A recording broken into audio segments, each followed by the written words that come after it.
Praise the Lord. Praise the Lord. I am so excited that you took time out of your busy schedule to join me on tonight. As always, I am excited to share the word of the Lord. I am so excited about what took place on, last Friday night. We came together. God did just what he said he was going to do. His glory hit the place. The testimonies are going forth. And I am so excited that you took time to join me on last Friday night. I told y'all we would not be doing a live stream. God instructed me not to do a live stream. Even afterwards, I had my daughter to record and I was still saying, I'm going to do the live stream. Guess what? I messed around and erased the whole recording. I said, okay, you know what, God, you meant what you said. I get it. So I am so excited about the people that take time out to be in the presence of the Lord. We can't explain it.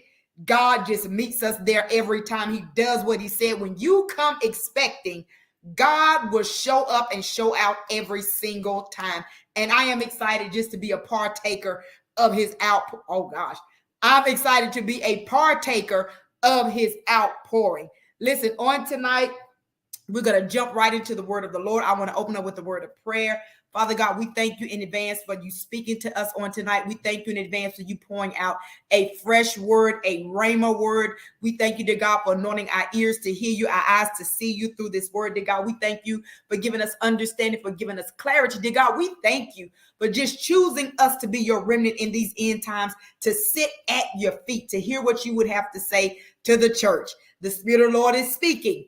Are you listening? Listen, let's jump right into this word on tonight. He gave me the simple topic of get out as I was getting dressed this morning. And I began to think, okay, Lord, what do you want me to say to the people on tonight? Because if you don't give me anything to share, then I'm not going live. I don't have a stream to show them like I normally do after the services. I said, so I know what you're doing now. You want them in your presence. I know what you're speaking now. It has to be a fresh word. So God, if you don't give me anything to say, I will not be going live. So I was getting dressed thinking, okay, well, I ain't got to go live tonight. I go do this and do that. And the Lord said, get out. Those two words, get out. And I began to say, get out, get out. And then I thought about when Jesus told them to get out of the room so he could perform a miracle. And I said, oh boy, you're up to something. And God began to deal with me. He says, I want you to go ahead and drop that in the chat. Get out, get out, get out, get out. We are believing God for signs, wonders, for miracles, and all these different things. We want God to do the supernatural, to put his super on top of our natural. But God began to tell me, he says, yes, daughter, I will do all those things. But are you in a position to receive? Is your mind in a position to receive? Is your vision? Are you seeing? Are you hearing? Who's around you? Who's in your ear? Oh my God. Who's in your ear? Are you in a position to receive? And I began to think back on certain things I was dealing with, an experience I had over the weekend. Many of you know I always share that I don't care how high that service get, how mighty we feel the presence of God. As a preacher of the gospel, as a prophet, I always, behind the scenes, I'm wondering, God, did I please you? God, did I do everything you said? God, and I am my biggest critic. I would never allow people to hype me up, have me thinking I'm the best thing since sliced bread. I will not have that. And what did God begin to show me? He says, his daughter, who's in your ear? Pay attention to what they saying. He said, I told you I would perform signs, wonders, and miracles. Check your vision. Check what you're hearing. Check what you're seeing. And I began to think about that. And I said, and then God began to deal me with what I was focused on. He said, I told you I would perform signs, miracles, wonders, all of that. He said, but what are you focused on? And so I began to think about my focus, and I had to really change my thinking because I started looking at other things, and I was like, they would get me a little bit sidetracked. And God said, yeah, you got to get that out of your mind. He says, because those little distractions can become, watch this, can become fatal distractions. Oh God, drop that in the chat.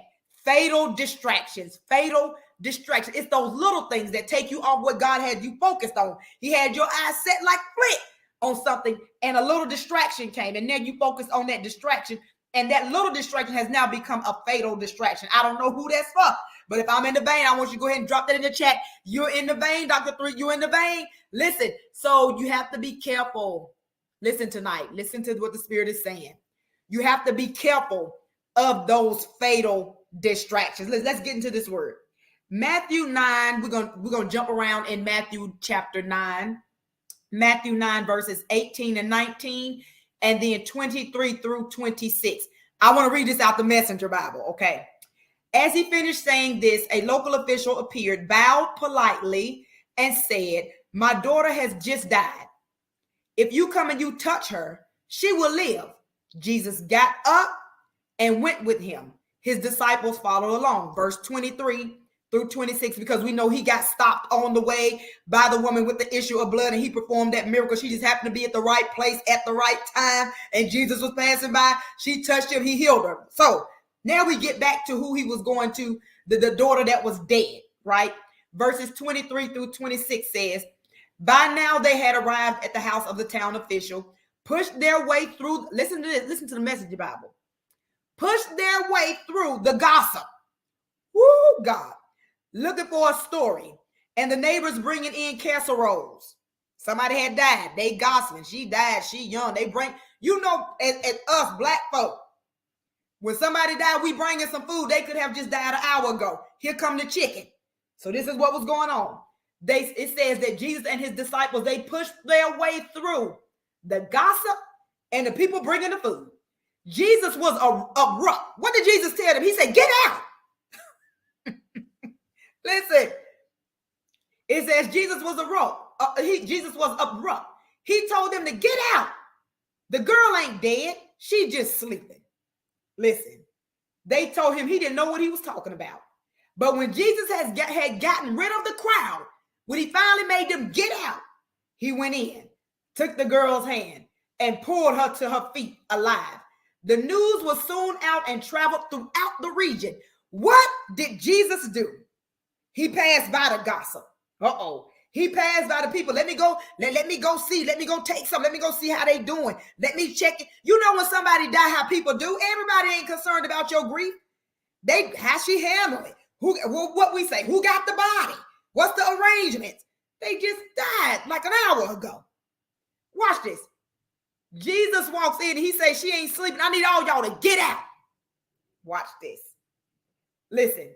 It says when this whole thing started out, a ruler came to Jesus and worshiped him. The ruler bowed down before Jesus. And what did Jesus do? He received his worship. The ruler, once he bowed down, what did Jesus say? "I don't care what position you have. I don't care what titles you have. I'm going to receive your worship." Why? Because you're in the right, Jesus, because you're in the right posture. Who am I talking to tonight? Are you in the right posture to receive your miracle? Woo, God. Drop that in the chat. I'm in the right posture. I'm in the right posture. I'm in the right posture. Are you in the right posture to receive your miracle? The ruler bowed down, and Jesus received his worship. What got Jesus? Oh, God. What got Jesus' attention was his worship. Listen. What got Jesus' attention was the ruler's worship. Jairus' worship. Watch this. Listen. He says, "My daughter has just died." She already dead. Oh, God. She's already dead. She's not dying. She is dead. What did he say? "My daughter has just died. But," come lay your hands on her. Who is this? Ooh, this is good to me tonight. Who is it? Your situation is dead. It don't even look good. They ain't even supporting. They ain't giving. They ain't tithing. They ain't letting everybody else know about it. Listen, but your situation ain't dead. Jairus had enough faith to believe, if I can just get in Jesus' presence and worship, all they got to do is touch her. What is God saying tonight? If you would take on the right posture of worship, all I got to do is touch your situation. Jairus had faith. And because of his position, he bowed down. And because of his faith, Jesus said, "Let's go." Do y'all hear him tonight? Check your posture. Check your faith. Drop that in the chat. Check your posture and check your faith. Watch this. So he said, "My daughter has just died, but if you come lay your hands on her, she will live." His faith. The ruler did the right thing in coming to Jesus. but his faith was small in comparison to the centurion in Matthew 8. The ruler thought it was essential that Jesus personally come and touch the little girl, while the centurion understood Jesus had the authority to heal with just one word. Two rulers, two different scenarios. One said, come lay your hands. The other one said, just speak the word. The other one said, just speak the word. Either he can send the word or he can touch. Don't matter. Situation, outcome, miracle. He can speak, oh God, he can speak the word or he can touch. Who is this for? All you need sometimes is one word. Matthew 8, he needed a word. Right here in this chapter of Matthew, what we in? Matthew 9, he need a touch. Don't matter what you need, God said a dead thing can live. What's your faith? What's your posture? Let's keep going. He says, so finally Jesus and his disciples make it there. And they have already called in, watch this, all this commotion. Who is it that Jesus is pushing his way through? The Message Bible says the gossip, the people bringing the food. But when you look into the King James, it goes even different. They had already called in the flute players. Listen, the noisy crowd. They were paid mourners. Watch this. It was customary that when you know somebody is dying or when they die, you got to go pay to get people to professionally mourn and cry. Who is it listen, that Satan has, oh, Jesus, help me, Holy Ghost, that Satan has employed to be mourning over a situation in your life that God is saying, if you just believe me, it ain't got to be a dead situation. But Satan in his mind already playing tricks and telling you that thing is dead. Let's call in the woe is me. Let's call in the pity party. Let's call in everybody, look at me, I'm just going through. Let's call all the mourners in. Jesus told Jesus told the mourners, get out. He told, watch this, because if I'm mourning, oh, watch this, I'm walking heavy tonight. If I'm paid to mourn over something that I already know is dead, and here comes Jesus about to cause a dead thing to come back to life. So if your faith ain't where mine, I'm believing, I know when I touch, she gonna get up. If you don't believe that, you paid to mourn, I need you to get out. Who is this for tonight? I feel like I'm about to go through this screen. Listen. Who is it in your life? You believe in God for a miracle, but you but you surrounded by mourners. You surrounded by people that's praying your downfall. You're surrounded by people that's saying they ain't gonna make it through. Don't you know sister so-and-so died with that? Don't you know the person that tried to start that kind of business last year, it failed? Don't you know somebody else that launched out with a church, didn't have no members, it didn't work? Where the mourners?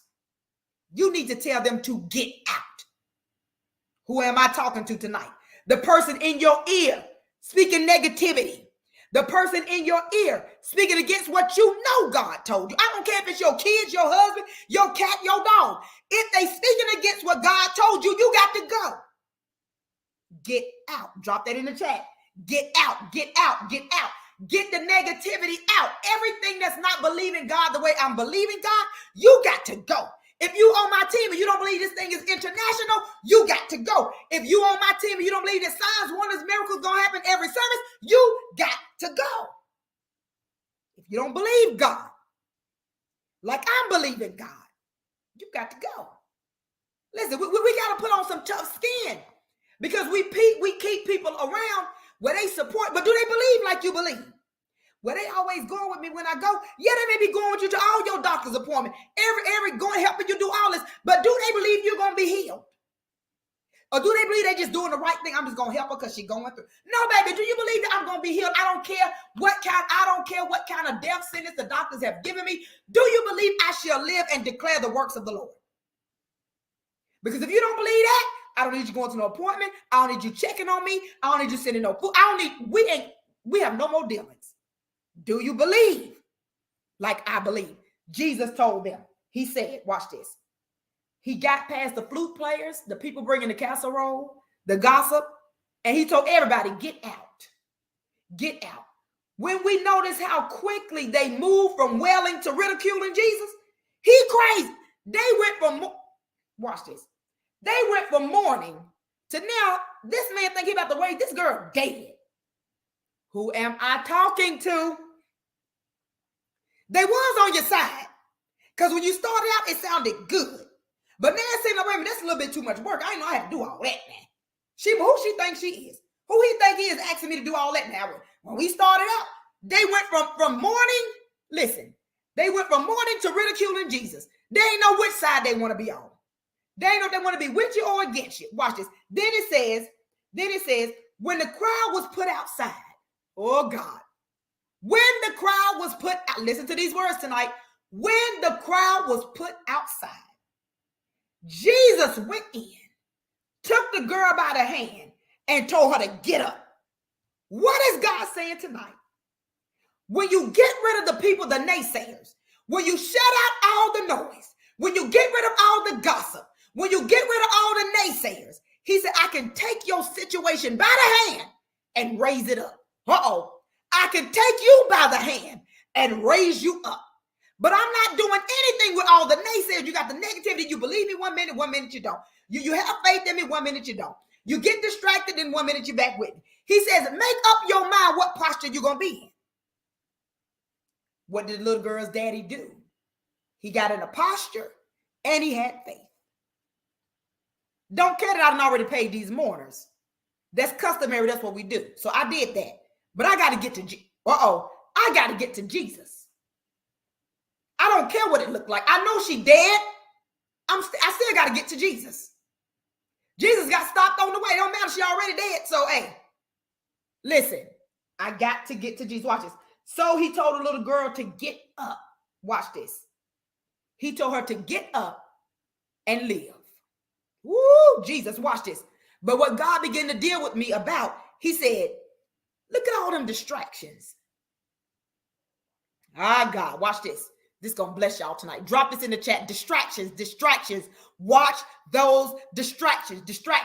He said, look at all those distractions Jesus had, yet he stayed focused on what he was sent to do. Oh, God. He had the distractions of the flute players. The woman with the issue of blood stopped him on the way. So first he out, he doing what he got to do. Here come this man, come heal my daughter. Because you worship me, so I receive your worship. So let's go, let's get it. Jesus is on his way. He focused on what he got to do. Here come the woman with the issue of blood. Distraction 1. So he deal with her, get past her. Now I got to get through these crowds of people. Distraction number 2. Here come the flute players. Distraction number 3. Here come the mourners. Distraction number 4. Here come the people with the casserole. Distraction number 5. Here come the professional mourners. 5 distractions. Jesus stayed focused. He knew what the end goal was. He knew what the purpose was. So all these distractions didn't get him off track. Whoo, God, watch this. All of these distractions did not get him off track. Watch this. The distraction came of him even having to perform a miracle that was not part of what he had set out to do. The lady with the issue of blood came midways. She got a miracle simply by being at the right place at the right time. But yes, you are a distraction because I'm trying to get to this girl that's already dead. Who am I talking to? Watch this. Even when we read the Bible, we learn many times about distraction, because distractions can come and you can get so focused on the distraction that you miss what was I supposed to be doing in the first place. What if Jesus would have just stayed right there with the woman with the issue of blood? He said, who touched me? Found out who touched me. The virtue left from my body, but I got to keep going. He could have stayed right there and said, wait a minute, why have you been bleeding so long? Well, why it took you so long to find? He could have stayed right there. Got distracted with her. He could have stayed right there and got distracted by all these, the flute players, the mourners, the people with the casserole. He could have started going off on them. He didn't let that stop him. I got to stay focused. Watch this. It was 3 stories that I love. Actually, it's 4, but I'm going to start with 3 and I'm going to close with the 4th one, because the 4th one is it's going to really bless you. But watch this. 3 stories in the Bible that talk about being distracted. Watch this. Martha, Luke chapter 10. Luke chapter 10, if you read verses 38 through 42. Martha is a prime example of being distracted. Her intentions were good. What? Good intentions. Her intentions were good. Jesus was there. She wanted to serve him. But while doing so, she forgot the most important thing was spending time with him. What's this? She got so distracted by everything she wanted to do for the Lord that she forfeited time on simply being, oh, Jesus. People in ministry, I'm guilty. I'm guilty. You get so busy, watch this, with the assignment that we forget. What about, I ain't been talking to him lately. I ain't been in prayer.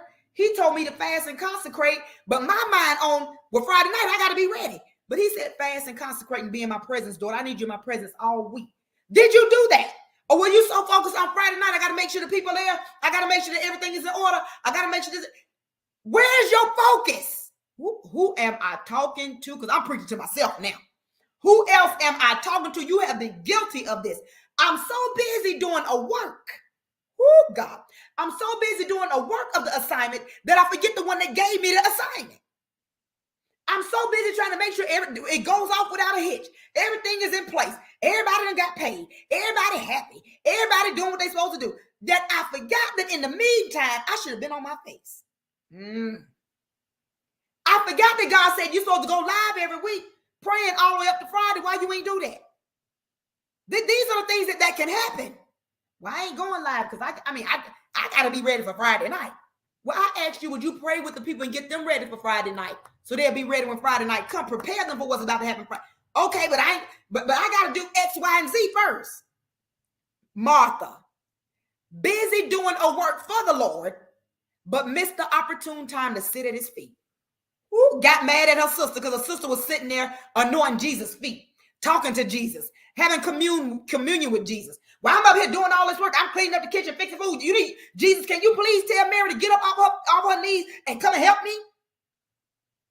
Jesus said she found that thing which is needful. Who God? Don't you miss the gift giver being so concerned about the gift that he gave you. Don't you get so focused on the assignment that you miss the one that gave you the assignment. Whoo, God, this is good tonight. Listen. Okay, second one. Watch this. Samson. Here we go. Samson was distracted from his purpose. That's in Judges 13 through 16. Samson was constantly distracted from his from his purpose by Delilah. God. He was so lost in that relationship with her that he was distracted from his identity and he gave away his secret. Be careful who you lay your head in their lap. Woo, Jesus. Be careful who you give all your secrets to. Be careful who you share every detail of it that God gave to you. He give you all the details. He never said share everything I told you.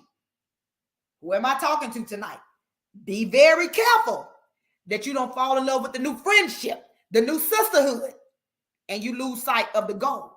You lose sight of the purpose. Listen, mentors, don't fall so in love with the relationship. I'm your mentor that you forget the purpose is to check them when they wrong. Who am I talking to? Coaches. I can't say nothing bad because if I say anything bad, they may not let me coach them more, then I'm gonna lose them funds. Be careful that you don't fall in love with the relationship. You don't fall in love with the connection and forget your purpose and God connecting y'all in the first place. Why? Because if you don't say everything God told you to give them, the blood on your hands. I don't know who that's for. If you don't say everything that God is telling you to tell them, when he told you to check them, when he told you to tell them that's wrong, I don't like that, and you didn't tell them because you like that money they giving you, he said, I'm going to deal with you. The blood on your hands. Let me keep going. Number 3, David was distracted from what he already had. Watch this. David was distracted from what he already had. Samuel 11. We know the story. David was distracted by his view of Bathsheba on the roof. As a king of Israel, he had a lot to do. But as a man, he was distracted by her beauty. And he started making one wrong decision after another. Put her husband Uriah on the front line, had him killed. Distracted. Listen, He got his eyes. What he saw distracted him. What he saw messed him up. You can't be over here when God gave you this ministry. God gave you this ministry to build from the ground up. You can't look over there with somebody else doing and say, oh, wait a minute, look at them. And you get so distracted because you see their ministry growing. You see they changed locations and it went to 500 people. And so now you're looking at them and you're like, God, see now. And now you coveting. Uh-oh. You want what they got. You coveting now. That's what David did. Watch those distractions. Watch this. Last one. Peter. I love this one. Peter was distracted. Matthew chapter 14, verses 22 through 33. I'm going to read these because this is good. This is good. Matthew 14, 22 through 33. As soon as the meal was finished, he insisted that the disciples get in the boat and go ahead to the other side while he dismissed the people. He told the people, get out. We done. Go away. He told his disciples, leave, go that way. I deal with the people. I get rid of the people. I will send the people away. Watch this. After he had got rid of the crowd, he climbed the mountain. Jesus went to the mountain so he could be alone and pray by himself. Here he goes, shutting in again. Here we go. He's shutting in again. He stayed there alone late into the midnight. Meanwhile, the boat was far out in the sea where the wind came up against them, and they were battered by the waves. At about 4 o'clock in the morning, Jesus came toward them, walking on the water. Jesus came toward them, walking on the water. They were, this is the Message Bible, they were scared to death. A ghost, they said, crying out in terror. But Jesus was quick to comfort them. He said, no, it's me. Don't be afraid. Verse 28.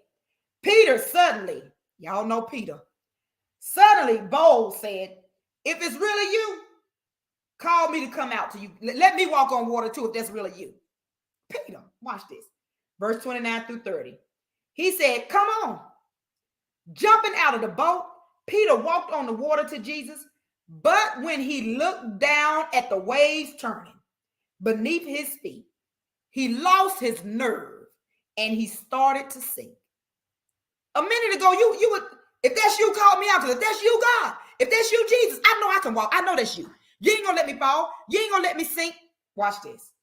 Soon as he looked down, he got scared. He started to sink. And he cried out, Master, save me. Verse 31. Jesus didn't even hesitate. He reached down and grabbed him by the hand. Then he said, faint of heart, listen to this.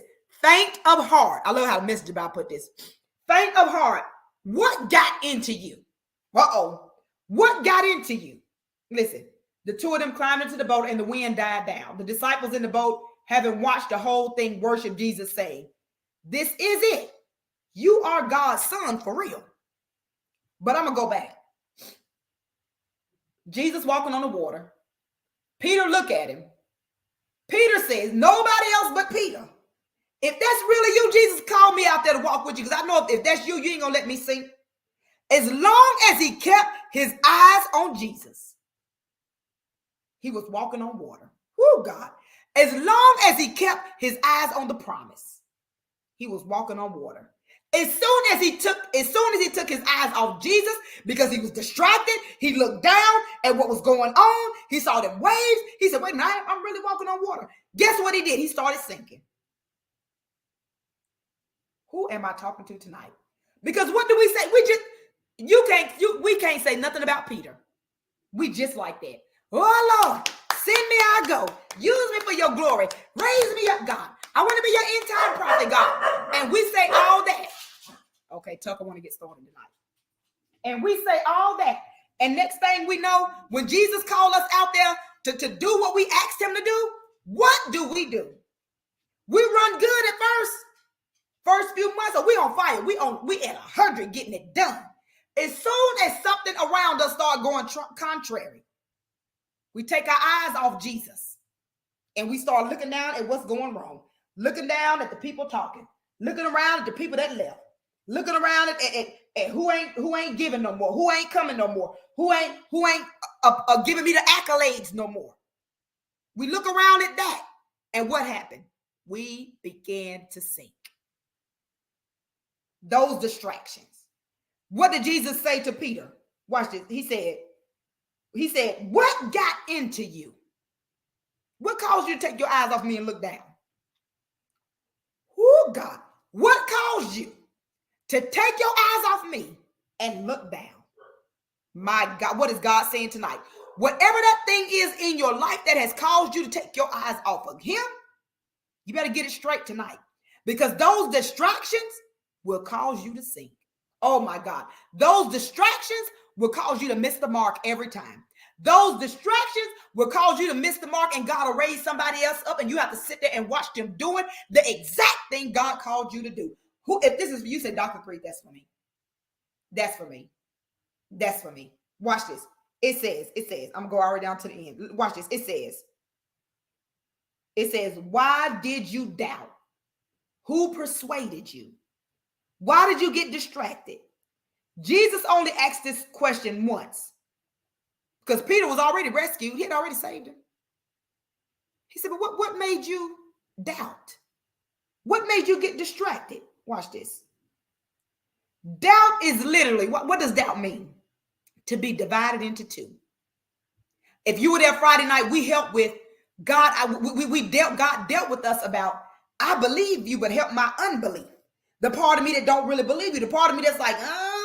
We dealt with that Friday night. So if you were there Friday night, you good. But those that wasn't there, watch this.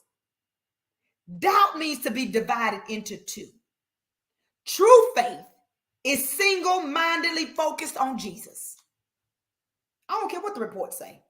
I don't care what the doctor's reports say. I don't care how many people died with it. I don't care who ministry failed. I don't care who got out there just like, yep, they did just what I did. They got out there, yep, by themselves. They were single. They did, yep, and then all that happened. Yep, I don't care.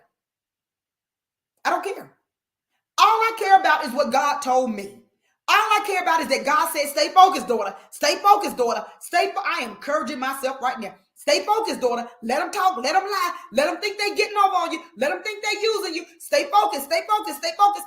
That's how you don't get distracted. Watch this. And it says, to doubt means to be divided in two. I believe, but I don't believe. Sometimes I believe, sometimes I don't.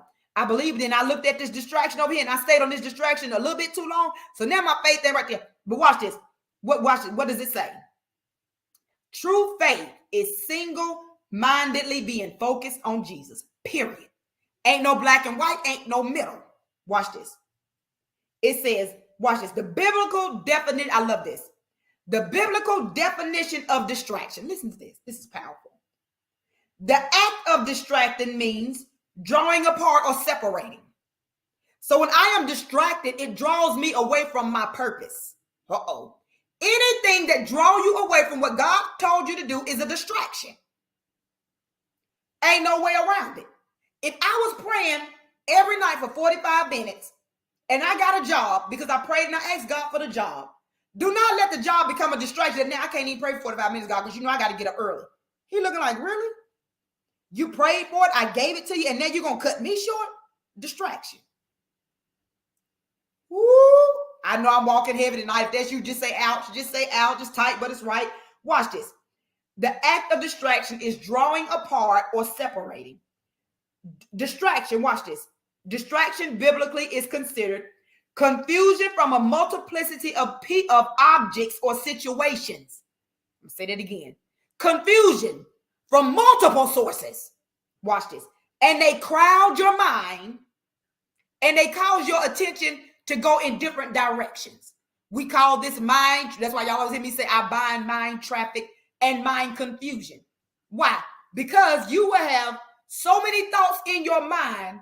They all distractions, but they coming from everywhere. It's your job, it's your kids, it's your dog, it's your cat, it's your church, it's your mama, your parents, you're sick, you don't feel good, now my heart hurt. Now, distractions. When you got multiple distractions going, and I've had it happen many times. And I said, whoa. Too much going on. I ain't taking no more phone calls today. Phone off. TV off. I'm going to sit in the presence of God because there's too much going on.